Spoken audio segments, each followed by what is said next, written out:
देखो पढ़ाए थे, मौर्य साम्राज्य छोड़े थे उस दिन लास्ट क्लास में, यही ना।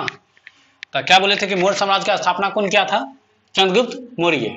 और चंद्रगुप्त मौर्य के बाद उसका बेटा अगला गद्दी पर बैठेगा उत्तराधिकारी, तो उसका बेटा गद्दी पर कौन बैठा था? बिंदुसार। अब बिंदुसार का बेटा कौन था? अशोक। तो 3 गो राजा के बारे में पढ़ेंगे, और राजा उसके बारे में पढ़ने का जरूरत नहीं है, सीधे किसके बारे में पढ़ेंगे? अंतिम। मतलब मौर्य साम्राज्य में 4 गो शासक के बारे में पढ़ना है रियल में, तीनों के बारे में, बस चौथा का नाम याद रखना है। चौथा मतलब अंतिम, रियल में चौथा नहीं है, रियल में क्या है? और राजा। लेकिन सबके बारे में जाने का जरूरत नहीं है, मेन 3 गो बारे में जानो काफी है, कुछ नहीं से आएगा। और उसमें भी सबसे ज्यादा इंपोर्टेंट कौन होता है? अशोक। इसलिए एग्जाम में एक बार क्वेश्चन था कि अशोक किसका पोता था? तब चंद्रगुप्त मौर्य का पोता था। चंद्रगुप्त मौर्य का बेटा कौन हो गया? बिंदुसार। बिंदुसार का कौन हो गया? अशोक। अंतिम कौन हो गया? वेदर। मौर्य साम्राज्य का स्थापना कौन किया? चंद्रगुप्त मौर्य। इतना पॉइंट सब याद रखेंगे। और चंद्रगुप्त मौर्य, बिंदुसार सबके बारे में पढ़ चुके हैं। अब थोड़ा किसके बारे में जानेंगे? अशोक के बारे में। ठीक है, तो अशोक गद्दी पर कब बैठा? तो 269 ईसा पूर्व में गद्दी पर बैठा। कब? जब बिंदुसार मरा होगा। बिंदुसार के मरने के बाद उसका उत्तराधिकारी उसका बेटा अशोक गद्दी पर बैठा। लेकिन ऐसा कहा जाता है कि अशोक को गद्दी पर बैठने के लिए बहुत उटपटांग मचाना पड़ा, मतलब तहलका मचाना पड़ा। क्या है कि उसका भाई सब उसको डिस्टर्ब कर रहा था। किसका भाई? अशोक का भाई सब डिस्टर्ब कर रहा था, क्योंकि सिंपल सी बात है, राजा सब एक शादी नहीं करता था, 4, 5, 7 को शादी करता ही था, तो सबका बेटा बेटी सब होगा, तो उस सभी तो चाहेगा गद्दी पर बैठे। जिसमें सबसे ज्यादा होशियार कहा गया कि अशोक को ही, अशोक ज्यादा बुद्धियार था। लेकिन उसका और भाई सब डिस्टर्ब कर रहा था, किसको? अशोक को। इसलिए ऐसा कहा जाता है कि अपना 99 को भाई को मार करके गद्दी पर बैठा था। ऐसे ही अशोक को गद्दी नहीं मिला था। कितना का भाई को मारा था? 99 को भाई को टपकाना पड़ा, तब अपने आकर गद्दी पर टपका, नहीं तो गद्दी पर नहीं तो बनता। तो पॉइंट क्लियर है? हाँ, अशोक कैसे गद्दी बैठा? तो अपने 99 भाई को मार करके। तो ये बात कोई ना कोई बोला होगा ना, तो सिंघली, बहुत सारे इतिहासकार सब है, इतिहासकार का तो कमी नहीं है। तो सिंघली के अनुसार अपने 99 भाई को मारा और तब जाकर के अशोक क्या किया था? गद्दी पर बैठा था 269 ईसा पूर्व में। पहला पॉइंट क्लियर है? ठीक है सर। लेकिन जब गद्दी पर बैठता है तो उससे पहले वो कहीं ना कहीं का राज्यपाल रहता है, शासन चलाना सीखता रहता है ना। राजा कोई रहे लेकिन उसके अंदर काम करते रहता है। तो ये अवंती का राज्यपाल था, मतलब गद्दी पर बैठने से पहले अशोक कहाँ का राज्यपाल था? मतलब अवंती क्षेत्र इसी के अंदर आता था, अशोक के अंदर आता था। अशोक आता होगा बिंदुसार के अंदर। पॉइंट क्लियर है? राज्य सरकार, बिहार सरकार केंद्र सरकार के अंदर आता है, नीतीश जी मोदी जी के अंदर आएंगे कि नहीं आएंगे? उसी तरीके से शासन होता है ना। हाँ, तो अवंती का कौन था तुमको? राज्यपाल था। कौन? अशोक। अब अशोक का नाम अशोक कैसे मिला? अशोक का और नाम सब है, जिसमें 2 का नाम का यह चर्चा है, एक अशोक, एक अशोक वर्धन। मतलब अशोक का नाम अशोक है, ये बात कैसे पता चला? अशोक का नाम अशोक वर्धन है, ये बात कैसे पता चला? तो अभिलेख सबसे पता चलता था। देखो, अभिलेख का चर्चा आगे करेंगे। अभिलेख का मतलब क्या होता है वो समझ लो। बोले थे ना, कोई पत्थर पर जब कुछ लिखा रहता उसी को क्या कहा जाता? अभिलेख। तो जैसे मास्की अभिलेख का गुर्जरा अभिलेख में अशोक का नाम अशोक मिलता है, तो पता चल गया। जो अभिलेख था मास्की और गुर्जरा अभिलेख, उसमें अशोक का नाम क्या मिला? अशोक मिला। इसका मतलब अशोक का नाम क्या है? अशोक है। तो पता चल गया कि नहीं अभिलेख से। और वो अभिलेख सब है, जैसे देखो अब पुराण में देखो, पुराण में अशोक का नाम अशोक वर्धन मिला। तो 2 नाम तो यहाँ से क्लियर है। पुराण में अशोक का नाम क्या मिला है? अशोक वर्धन। और मास्की या गुर्जरा अभिलेख में अशोक का नाम क्या मिला है? अशोक मिला। क्लियर है? पॉइंट समझ में आ गया? ठीक है, पहला पॉइंट क्लियर है कि 99 को भाई को मार करके अशोक क्या किया था? गद्दी पर बैठा था। उसके बाद उससे पहले कहाँ का राज्यपाल था? अवंती का राज्यपाल था। मास्की और गुर्जरा अभिलेख में अशोक का नाम क्या मिलता है? अशोक मिलता है। पुराण में अशोक का नाम क्या मिलता है? अशोक वर्धन मिलता है। जब अशोक गद्दी पर कब बैठा था? 269। इसके 8 वर्ष के बाद, 8वां वर्ष, अशोक के गद्दी पर बैठने के 8वां वर्ष, 8 साल की बात करें, वो कलिंग पर आक्रमण किया था। किस पर आक्रमण किया था? कलिंग पर आक्रमण किया था। ये बात लिखल है 13वां अभिलेख में। क्या अभिलेख में लिखल है? 13वां अभिलेख में। ये गलती लिख दी, 8 लिखे ना, 13 होगा। क्या अभिलेख में? 13वां अभिलेख में। ठीक करेंगे आराम से, जो गलती कर दी है। अशोक का नाम देखो, क्या बोले थे? हाँ, अशोक आक्रमण किया था ना 8वां वर्ष। कहां पर आक्रमण किया था? कलिंग पर। ये बात अशोक के 13वां अभिलेख से जानकारी मिला। इसको ये क्वेश्चन बहुत पूछता है।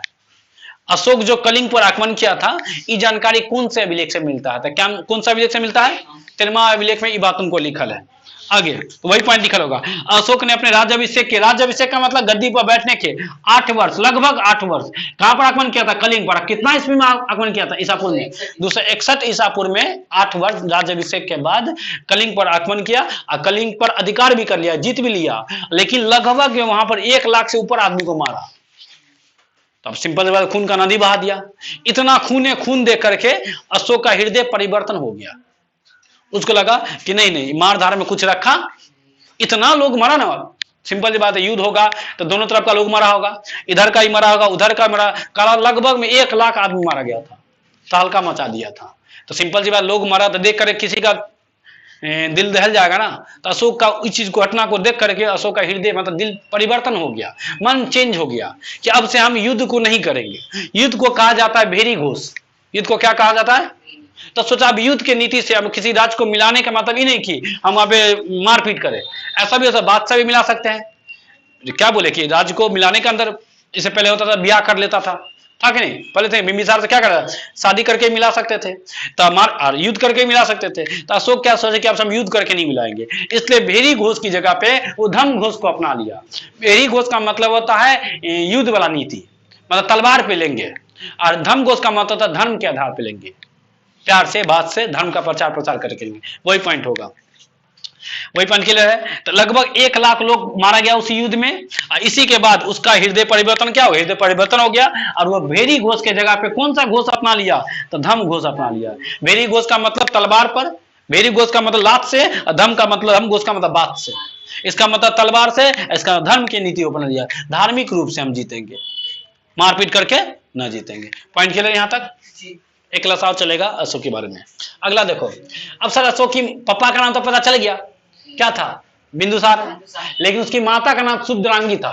लेकिन जरूरी नहीं कि वो पत्नी रहता था, सिंपल राजा सब क्या को ब्याह करता था, लेकिन माता का नाम जाना जरूरी ना। इसकी माता का नाम शुभद्रांगी था, याद रखेंगे। क्या रखेंगे? शुभद्रांगी। एक सीरियल भी देता है अशोक करके, देता ना, हाँ देखना, उसमें देखेगा स्टोरी है पूरा उसी के बारे में, देखना। 108 अशोक है कि चंद्रगुप्त मौर्य है? चंद्रगुप्त मौर्य है, उसी में अशोक का सीन दिखाता है। स्टोरी अशोक के पर है ना, चंद्र मौर्य पर, देखना अशोक आ गया होगा। अब देखो इस सब के बारे में जानकारी अशोक का जानकारी अशोक के शिलालेख से मिलता है। तो टोटल क्या गो शिलालेख है? तो 14 गो शिलालेख है, देखो, या क्या गो शिलालेख है? 14 गो, जिसको सबसे पहले जेम्स प्रिंसप पढ़ा था। आगे चर्चा करेंगे, नहीं क्या ना, अगला क्लास से कौन पढ़ा है? जेम्स प्रिंसप सबसे पहले पढ़ा था, ठीक है। तो अशोक का टोटल क्या शिलालेख है? 14 शिलालेख है, जिसमें से सब शिलालेख के बारे में जानकारी लेने का जरूरत नहीं है। ऐसे बुक में लिस्ट दिया होगा 14 शिलालेख के बारे में, लेकिन तुम 4 गो के बारे में जान लो। क्या के बारे में? 4 गो के बारे में। जैसे में पशु बलि का निंदा, मतलब पशु का हत्या नहीं करना चाहिए, इस चीज को दिखाया गया कौन शिलालेख में? 1 नंबर शिलालेख में। टोटल 14 गो शिलालेख है। क्या वो शिलालेख है? तो यहाँ क्या वो लिखे हम 4 को लिखे है, जैसे पहला शिलालेख, दूसरा शिलालेख, चौथा शिलालेख और 13वां शिलालेख। तो पहला में पशु बलि का निंदा किया गया है, मतलब पशु का हत्या नहीं करना चाहिए, ये बात को चर्चा किया गया किसमें? शिलालेख 1 में। उसके बाद है मनुष्य और पशु चिकित्सक, हॉस्पिटल का बात किया गया है, चिकित्सक का बात किया गया, दोनों का, मनुष्य का भी, यहाँ भी तो हॉस्पिटल है ना, मनुष्य वाला भी है, उसके पहले पशु वाला भी है ना। तो मनुष्य के और पशु का चिकित्सक पर चर्चा किया गया कौन शिलालेख में? 2 वाला में। और 4 वाला में भेरी घोष की जगह धर्म घोष, पहले बता दिए, युद्ध के नीति की जगह पे धर्म का नीति अपनाएंगे। और 13वां शिलालेख में कलिंग का जो आक्रमण किया था कलिंग पर 261 ईसा पूर्व में, उसका चर्चा किया गया 13वां अभिलेख में। एग्जाम का फेवरेट है, एग्जाम में बार बार क्वेश्चन ये पूछेगा कि कलिंग के युद्ध का वर्णन कौन से शिलालेख में किया गया था, बता कौन सा है? 13वां। क्लियर है? चलो, तो शिलालेख वहां से पढ़ लिए। अब आ जाओ, अब इसके बारे में, अच्छा एक पॉइंट और है, इसका बेटा का नाम क्या था? महेंद्र। अब बेटी का नाम क्या था? संघमित्रा।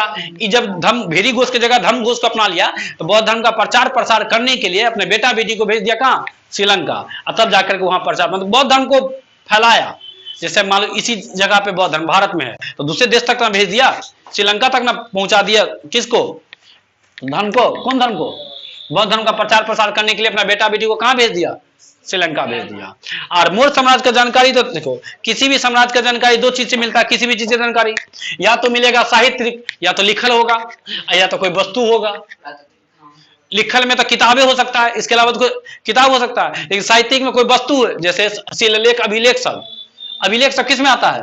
पुरातत्व में। लेकिन कोई किताब होगा, जैसे अशोक क्या ही है, चंद्रगुप्त मौर्य के दरबार में बैठता था, उसका प्रधानमंत्री कौन?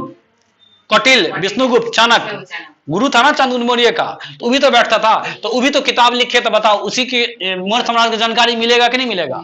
तो किताब है तो बताओ साहित्यिक है कि पुरातात्विक है? साहित्यिक है। तो अर्थशास्त्र लिखा कौन था? चाणक्य। चाणक्य का बहुते नाम है, 3 गो नाम याद रखेंगे, चाणक्य, विष्णुगुप्त, कौटिल्य, तीनों में जो याद रखो, क्वेश्चन वहां से बनता है। पूछेगा अर्थशास्त्र से क्या चीज के बारे में जानकारी मिलता है? तो मिलता था मौर्य समाज के बारे में। मौर्य समाज क्या? राजनीतिक, सामाजिक, आर्थिक, क्या? तो राजनीतिक जानकारी मिलता है अर्थशास्त्र। क्वेश्चन बहुत पूछता है अर्थशास्त्र, ठीक है, याद रखिए किताब। लेकिन जरूरी है क्यों किताब है? और किताब में कहीं ना कहीं जानकारी मिलते रहता ना, किसी में कहीं कम, किसी में कहीं ज्यादा। जैसे इंडिका भी किताब है, कौन लिखा था? मेगास्थनीज लिखा था। मेगास्थनीज कौन था? तो सेल्यूकस निकेटर का राजदूत था ये। तो सर सेल्यूकस निकेटर कौन था? सेल्यूकस निकेटर सिकंदर का सेनापति था। सिकंदर का सेनापति सेल्यूकस निकेटर। और सेल्यूकस निकेटर का राजदूत कौन था? मेगास्थनीज, जो किसके दरबार में आया था? तो ये चंद्रगुप्त मौर्य दरबार में था। इंडिका लिखा था। तो पूछेगा इंडिका किताब कौन लिखा था? तो मेगास्थन लिखा था। और वो किताब के बारे में जान लो, क्वेश्चन पूछते रहे। जैसे बोलेगा महाभाष्य, महाभाष्य कौन लिखा था? तो पतंजलि लिखा था तुमको। पूछेगा मुद्रा राक्षस किसकी रचना है? तो विशाख दत्त लिखा था। पूछेगा कल्पसूत्र कौन लिखा था? तो भद्रबाहु लिखा था। कथा चरित सागर कौन लिखा था? तो सोमदेव लिखा था। अष्टध्यायी कौन लिखा था? तो पाणिनि। और संस्कृत के भी जनक कौन है? पिता कौन है? पाणिनि है, वहां भी याद रखेंगे। उसके बाद हो गया, अष्टध्यायी बोल दिए। उसके बाद पुरातात्विक है। पुरातत्व में क्या होगा? वस्तु होगा। तो वस्तु में क्या होता था? 3 तरीके का वस्तु होता था, शिलालेख, गुहालेख और स्तंभ लेख। ऐसे पिलर की तरह होता था स्तंभ लेख। अभी शिलालेख तो चरखुटे रहता था, ठीक है ना। और गुहालेख गुफा वाला में है। तो 3 गो है, जिसमें से टोटल शिलालेख का संख्या क्या गो है तुमको? 14 गो। तो 14 का 14 नहीं पढ़ना है, सिर्फ 4 गो पढ़ सकता 14। लेकिन जान लो किसके बारे में सबसे ज्यादा? 13वां शिलालेख। कलिंग का युद्ध का चर्चा कौन से शिलालेख में?